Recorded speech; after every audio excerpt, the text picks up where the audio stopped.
I've carved since I was 12. I liked wood. I've always liked wood, and I started carving birds when I was very young.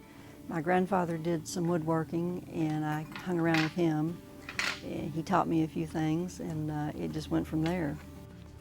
I thought, well, you know, a piece of furniture would be nice, maybe, to make. I thought it was kind of the challenge, I guess. I thought, you know, I think I could do that in small scale. So I tried a few pieces and made a few little things that came out pretty well. I play the guitar, and I sat down one day and thought, you know, I think I can make that in miniature. And I took a shot at it, and that came out pretty well, and it just went from there. It's just tons of fun. Usually, we're talking about 1/12 scale anything. Furniture, animals, musical instruments, which is my specialty. What I call the real instruments are just, they're made like a full-scale instrument. They're made with hollow construction, bent sides, with frets, and they're made as close as I can make them to a real instrument. The other things that I make are musical instrument pins, and that's one of my biggest sellers. I sell those all over the country, but they'll have a little less detail, but I make guitars, violins, dulcimers, cellos, mandolins, 2 or 3 kinds of electric guitar, harps, even recorder pins.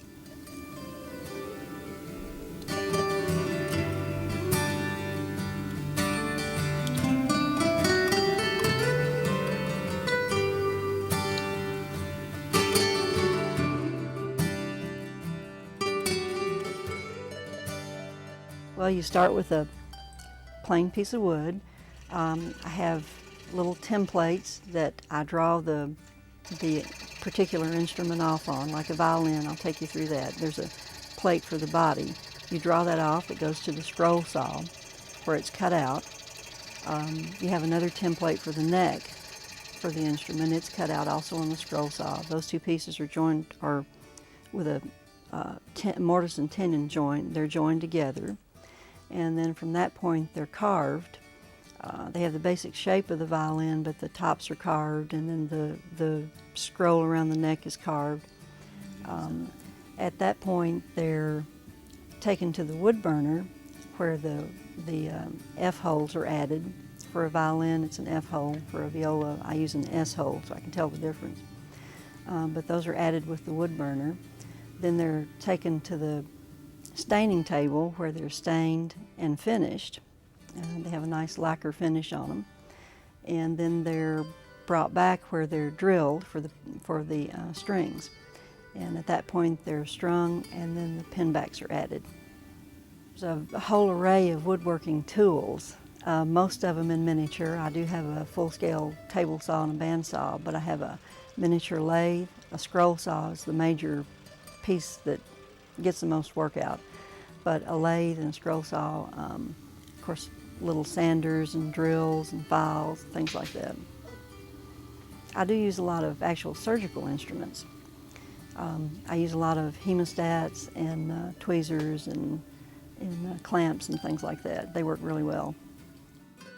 I'm a detail person, and I like for the pieces to work. If they have drawers, I like for them to open. I like for the doors to open. The guitars, what I call the real instruments that I make in miniature, I like for them to have strings that you can tune. I like for the wood is hollow, the sides are bent, they have inlaid rosettes, and I really get into the detail. It's tons of fun, it really is. People don't believe that a lot of the times, but I'm a detail person. I'm a right-brained visual person, I guess. I do a lot of the carving just because I like to touch the wood. I like to touch the wood, and I like to feel the pieces, you know, and it's just a very satisfying thing to do.